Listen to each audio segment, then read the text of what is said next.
So hello everyone, welcome to our channel Shiksha Gurukul. और जैसा कि आपको पता है हमारी OWS की सीरीज चल रही है। उसी सीरीज में आज जो है हमारी वीडियो का पार्ट 10 होने वाला है। चलते हैं अपने कोट की तरफ और देखते हैं कि आज के कोट में क्या खास है और क्या ऐसा है जो हम अपनी लाइफ में इनकलकेट कर सकते हैं और ऐसा क्या मोटिवेशनल हमें मिलेगा, क्या इंस्पिरेशनल हमें मिलेगा। आज का कोट आपके स्क्रीन पे सामने है, बिल्कुल जैसा कि आप देख सकते हो। Education can't make us all leaders but it can teach us which leader to follow. यानी कि एजुकेशन जो है ना, हो सकता है मे बी हमें लीडर ना बना पाए, बट ये हमें ये समझा देता है, ये बता देता है, ये सिखा देता है कि विच लीडर टू फॉलो, यानी कि किस लीडर को फॉलो करना है ना। क्योंकि वो एक अंधों में काने राजे वाली बात हो जाएगी। वैसे तो देखो कि अगर एक ही है जो सबको फॉलो कर रहे हैं और वो भी अंधे चाल में, भेड़ चाल में चल रहा है जिसको आप फॉलो कर रहे हैं, ये भी कहीं ना कहीं एक जो है रॉन्ग पाथ पे जाने जैसा डिसीजन हो जाएगा। ठीक है। जब आप किसी लीडर को फॉलो करते हैं, किसी को आइडियल मानते हैं, ठीक है, अगर कोई आपका रोल मॉडल है, आप कुछ भी कर रहे हैं, ठीक है, उसमें जिस व्यक्ति को आप फॉलो कर रहे हैं वो सोचने का तरीका, वो समझने का तरीका, वो आपका रोल मॉडल है भी कि नहीं है, या उससे भी कोई बेहतर व्यक्ति है जिसको आप रोल मॉडल मान सकते हैं, ये हमें जो है हमारी एजुकेशन बताती है। आज का ये जो हमारा कोट था, आई होप कि आपको कहीं ना कहीं आप इसको रिलेट करेंगे और कहीं ना कहीं आप अपनी लाइफ में चीजों को बेटर करेंगे। ठीक है, एक छोटी सी कोशिश है। और जैसा कि आपको पता है हमारी वीडियो की जो सीरीज है वो चलती जा रही है, क्योंकि ये जो टॉपिक है OWS का, ये काफी बड़ा है। वन वर्ड सब्स्टिट्यूशन अपने आप में बहुत बड़ा टॉपिक है। ठीक है, और इट विल टेक टाइम। ठीक है, कंप्लीट होने में इट विल टेक टाइम। देखो एक दिन में तो कंप्लीट नहीं होगी, लेकिन हाँ डेफिनेटली कुछ दिनों में ये चीजें जरूर कंप्लीट हो जाएगी। बात कर रहा था मैं उस वीडियो में NCERT के जितने भी फैक्ट्स हैं उन सभी के बारे में हम बात करने वाले हैं। जो भी NCERT जो भी चैप्टर होगा उसके सभी फैक्ट्स के बारे में, यानी कि ये काइंड ऑफ आप कह सकते हो वन शॉट वीडियो होगी, जिसमें 4-5 मिनट में मैं पूरा चैप्टर समझाने की कोशिश करूंगा। जो चैप्टर में हार्ड वर्ड्स हैं, जो टिपिकल चीजें हैं जो समझ में नहीं आती एक बार में, मैं उनको समझाने की कोशिश करूंगा। आई होप कि आपको वीडियो पसंद आएगी। बहुत जल्द जो है आपके सामने वो वीडियोज आने वाली हैं और आप उन चीजों को देखिए, सीखिए। चलते अपनी वीडियो की तरफ और सीखते हैं आज के OWS। हम 327 लास्ट कर चुके थे लास्ट वाली वीडियो में। आज का जो हमारा 328 है, दैट इज नारकोटिक्स। नारकोटिक्स का मतलब होता है a medicine that induce sleep, यानी कि ऐसी दवा जो सुला देती है, किसी को बेहोश कर देती है, आप कह सकते हो बेसिकली। ठीक है, फिर है नेचुरलिज्म। नेचुरलिज्म का मतलब क्या होता है? नेचुरलिज्म का मतलब होता है adherence, attachment to what is natural, यानी कि किसी ऐसी चीज से लगाव होना, प्रीत होना जो नेचुरल हो। ठीक है, यानी कि आपने देखा होगा बहुत सारे जो लोग हैं ऑर्गेनिक प्रोडक्ट्स की तरफ जाते हैं, उसी को नेचुरलिज्म बोला जाता है। ठीक है, सिर्फ प्रोडक्ट्स की बात नहीं होती, लाइफ में हर वो रिसोर्स जो आप यूज कर रहे हो, और if you are looking for only natural things, so you must be a natural must be a follower of naturalism. ठीक है, इसके बाद है नियोगेमिस्ट। नियोगेमिस्ट का मतलब होता है इसका मतलब होता है one who is married recently, यानी कि जिसकी हाल ही में शादी हुई हो, उसको क्या बोलेंगे? नियोगेमिस्ट बोलेंगे। फिर है नेपोटिज्म। नेपोटिज्म का मतलब होता है undue favour shown to one's own relatives, यानी कि किसी व्यक्ति के द्वारा किसी अपने रिलेटिव को कुछ फेवर कर देना, कुछ फेवर पहुंचा देना। और जैसे ही नेपोटिज्म की बात आती है तो आपके दिमाग में बॉलीवुड आना चाहिए, बिल्कुल, क्योंकि वहां पे देखा जाता है, बहुत से लोगों ने रिवील भी किए हैं ये चीजें। ठीक है, जो आउटसाइडर होते हैं वो बताते हैं कि बॉलीवुड में नेपोटिज्म है। और सिर्फ बॉलीवुड में ही नहीं, हर फील्ड में अगर आप देखो तो नेपोटिज्म कहीं ना कहीं आपको देखने को किसी ना किसी फॉर्म में मिल ही जाएगा। ठीक है, इसके बाद 332 न्यूरोटिक। न्यूरोटिक का मतलब होता है एक्सेसिवली सेंसिटिव, एंग्शियस और ऑब्सेसिव। किसी चीज को लेके सेंसिटिव होना, बहुत ज्यादा नाजुक आप कह सकते हैं, बहुत ज्यादा एंग्शियस या घबराए हुए रहना, या फिर सनकी होना। ठीक है, तो इसको न्यूरोटिक बोला जाता है। बेसिकली दिमागी हालत आप कह सकते हो कि किसी की ऐसी हो सकती है। ठीक है, फिर है न्यू फैंगल्ड। न्यू फैंगल्ड का मतलब होता है न्यूली डेवलप्ड एंड अनफेमिलियर, जो हाल ही में डेवलप हो और अनफेमिलियर हो, असंगत हो, यानी कि मिलनसार ना हो, है ना। इसके बाद है नॉनेनिटी। नॉनेनिटी, ठीक है, नॉनेंटिटी है, नॉनेंटिटी। ठीक है, नॉनेंटिटी, पर्सन ऑफ नो इंपॉर्टेंस, ऐसा व्यक्ति जिसकी कोई इंपॉर्टेंस ना हो। ठीक है, ऐसे तो वैसे बहुत कम लोग होते हैं जिनकी कोई इंपॉर्टेंस नहीं होती, हालांकि we have to wait for right person, लेकिन ठीक है। इसके बाद है नॉन पेरेल। नॉन पेरेल का मतलब होता है पर्सन और thing which has no equal, ऐसी कोई चीज, ऐसी कोई व्यक्ति जिसका कोई दूसरा जो है बराबरी ना कर सके या बराबरी उसकी ना हो, उसको बोलेंगे नॉन पेरेल। ठीक है, फिर है नोटोरियस। नोटोरियस का मतलब होता है कुख्यात। एक होता है विख्यात, एक होता है कुख्यात। तो कुख्यात जो है गलत छवि के लिए, नेगेटिव इमेज के लिए जो है जाना जाता है। इसको बोलते हैं हैविंग एन इविल रेपुटेशन। अपनी जो है सोसाइटी में जब आपकी इमेज, वैसे तो आई होप कि ना हो, ठीक है, लेकिन अगर किसी की है तो उसको नोटोरियस बोलेंगे। फिर इसके बाद है नुआंस। नुआंस का मतलब होता है subtle difference in colour meaning. किसी चीज के मतलब में, उसके कलर में या उसके डिफरेंस में, टाइटल के सब्टल के डिफरेंस में। नुआंस का मतलब होता है रिजल्ट भी हो सकता है, परिणाम भी हो सकता है, और डिफरेंस भी हो सकता है, या शब्दों में जो डिफरेंस होता है उसको आप बोल सकते हो। ठीक है, फिर है न्यूमिस्मैटिक्स। न्यूमिस्मैटिक्स का मतलब होता है स्टडी ऑफ कॉइन, सिक्कों के बारे में पढ़ाई करना। आप कहोगे सिक्कों के बारे में पढ़ाई करना? जी हाँ, जब एंशियंट और मेडाइवल टाइम में जो आर्कियोलॉजिस्ट थे, उनको खुदाई में बहुत सारे सिक्के मिले थे, तो उनकी स्टडी करना ही न्यूमिस्मैटिक्स कहलाता है। ठीक है, फिर इसके बाद है नर्सरी। नर्सरी तो आपको पता ही होगा, the place where young plants are grown. Grown, यहां पे ग्रोन मिस हो गया, ग्रोन। ठीक है, इसके बाद है ऑब्सकुरेंटिस्ट। ऑब्सकुरेंटिस्ट, ऑब्सकुरेंटिस्ट का मतलब होता है person who is opposed to enlightenment, जो एनलाइटनमेंट में विश्वास ना करता हो। एनलाइटनमेंट का मतलब होता है स्वयं से या किसी और से जो है कोई चीज, दीक्षा जैसी कोई चीज सीख लेना। ठीक है, इसके बाद है ऑब्सिक्विज। ऑब्सिक्विज, ऑब्सिक्विज का मतलब होता है फ्यूनरल राइट्स। फ्यूनरल राइट्स यानी कि अंतिम संस्कार, अंतिम संस्कार या अंतिम संस्कार के जो अधिकार। ठीक है, इसके बाद है ऑब्सोलिट। ऑब्सोलिट का मतलब होता है that which is no longer in use, यानी कि आउट ऑफ डेट या पुराना। ठीक है, जिसको कोई प्रयोग ना कर रहा हो, काफी समय से ऐसे ही पड़ा हो। ऑक्टागन का मतलब होता है plane figure with 8 sides and angles, यानी कि ऐसा कोई फिगर जिसमें 8 साइड्स हो। ठीक है, अगर इसको आप देखोगे तो इसमें 8 साइड्स ऐसे ऐसे ऐसे बहुत सारे 8 साइड्स के जो 8 एंगल के साथ बन जाएंगे, उसको बोलेंगे ऑक्टागन। अगर 5 है तो पेंटागन हो जाएगा, इसी तरह से होगा। ठीक है, फिर है ओलिगार्की। ओलिगार्की का मतलब होता है a government by a small group of powerful person.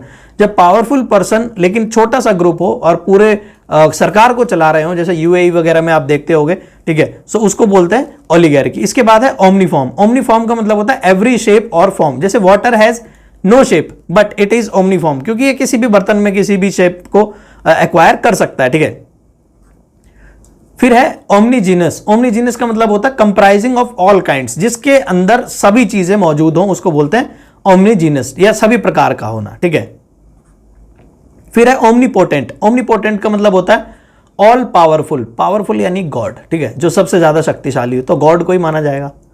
ठीक है, इसके बाद है omni present. Present everywhere, again God होंगे, क्योंकि हर रिलीजन में एक ही बात है।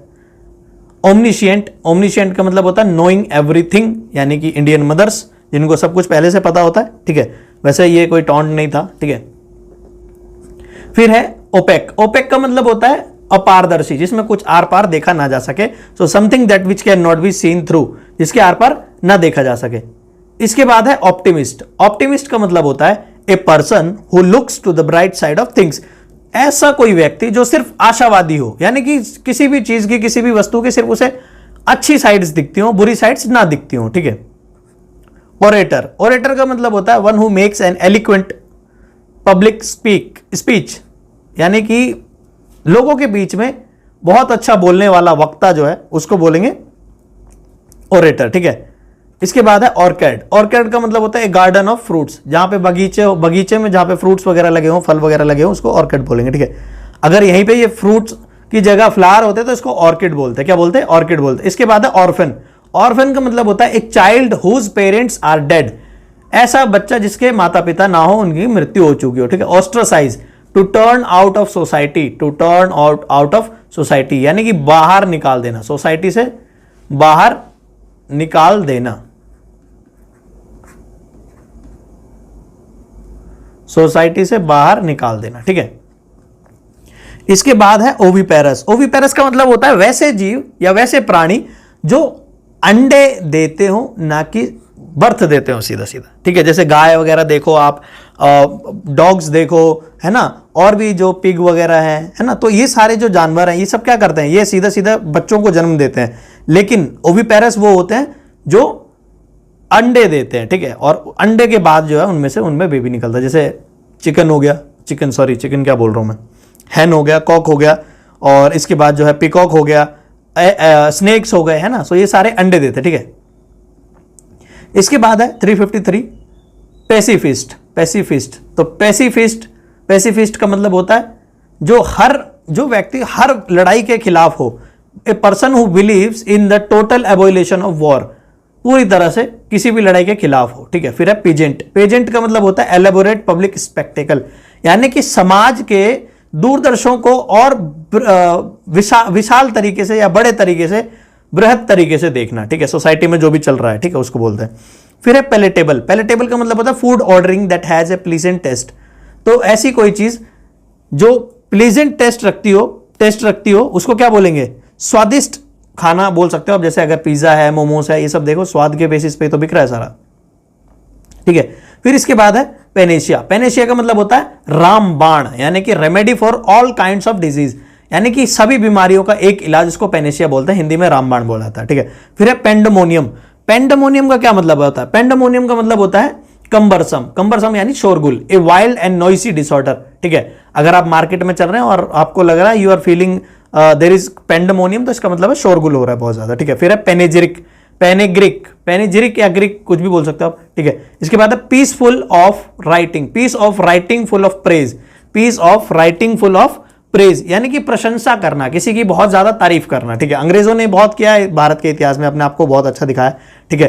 फिर है पेंटोमाइम का मतलब होता है ड्रामेटिक परफॉर्मेंस। क्या होता है, dramatic performance with dumb show, यानी कि कुछ बोलना ना, बस ये ड्रामेटिक परफॉर्मेंस चल रहा है। मान लो सोसाइटी में बहुत सारे इविल ऐसे हैं मौजूद, ऐसे प्रेजेंट है जिनको लोग पेंटोमाइमली तरीके से देख ही रहे हैं, सिर्फ कोई भी action, nobody is taking the action against them, ठीक है। तो ये पेंटोमाइम कहलाएगा। फिर इसके बाद है पैरामर का मतलब होता है सेक्सुअल पार्टनर और लवर, वह व्यक्ति जिसके साथ कोई व्यक्ति संबंध बनाए उसको सेक्सुअल पार्टनर या लवर बोलेंगे। इसके बाद है पैरासाइट का क्या मतलब होता है, one who entirely depends on another, वह व्यक्ति या वह जीव जो दूसरों के ऊपर डिपेंडेंट हो, तो उसको क्या बोलेंगे, उसको बोलेंगे पैरासाइट। वैसे व्यक्ति तो नहीं होगा, ये जीव ही होते हैं, छोटे छोटे जो होते हैं, जू वगैरह आपने देखा हो, जू है, एल्गे है, ये सब ना, फंगस वगैरह जो, ठीक है। इसके बाद है पैरासोल का मतलब होता है ए लेडी अम्ब्रेला को क्या बोलेंगे, पैरासोल भी बोला जाता है। फिर है पेरिसाइड का मतलब होता है killing of both the parents, यानी कि माता पिता की हत्या करने वाला हत्यारा पेरिसाइड कहलाएगा। फिर है पैट्रीमोनी को बोलेंगे इनहेरिटेड फ्रॉम फादर और मेल एंसेस्टर। फिर है पेट्रियट का मतलब होता है one who loves one's country, जो अपने देश से प्यार करता हो बहुत ज्यादा, यानी देशभक्त, ठीक है। फिर इसके बाद है patronymic name derived from that of father और एंसेस्टर, यानी कि वह नाम जो अपने या तो पिता से मिला हो या अपने पूर्वजों से मिला हो। जैसे आप देखते हो, आप जो टाइटल कैरी करते हैं वो आपको या तो पिता से मिला है या फिर आपके एंसेस्टर से मिला है। फिर है पॉपर का मतलब होता है one who has no means of livelihood, जिसके लिए जीवन जीने की जो व्यथा है उसको कोई मतलब नहीं है उससे अपने जीवन जीने से, ठीक है, उसको बोलते हैं पॉपर। फिर है पैक्यूलेशन का मतलब होता है जो अपने फायदे के लिए पब्लिक पैसे को यूज कर रहा हो सिर्फ अपने बेनिफिट्स के लिए, ठीक है। सो अभी हमारे 368 हो चुके हैं, चलते हैं अपनी अगली स्लाइड पे। फिर है पेडांटिक का मतलब होता है a style in which a writer makes a display of his knowledge and learning. Pedantic वह व्यक्ति जो अपनी नॉलेज को और अपनी लर्निंग्स को क्या करे, डिस्प्ले करे, यानी कि किसी स्टोरी में, किसी मूवी में, किसी शॉर्ट स्टोरी में, किसी शॉर्ट फिल्म में दिखा दे आपको, तो उसको पेडांटिक बोलेंगे। फिर है पेडेस्ट्रियन आपको पता होना चाहिए, one who walks on foot, जो पैर पे चलने वाला उसको पेडेस्ट्रियन बोलते हैं। Peninsula area of land almost surrounded by sea, देखो अगर इंडिया की शेप आप देखोगे तो ऐसी कुछ है, ठीक है, ठीक, मैं कंप्लीट वैसे नहीं बना रहा हूं, देख लेना, ठीक है। तो यहां जो ये एरिया है ना, ये तीनों तरफ पानी से घिरा हो, तो इसको क्या बोलेंगे, इसको बोलेंगे पेनिनसुला। क्या बोलेंगे, पेनिनसुला, इसको बोलेंगे peninsula. So let me erase this first, then we will move, हाँ, नाउ इट्स डन।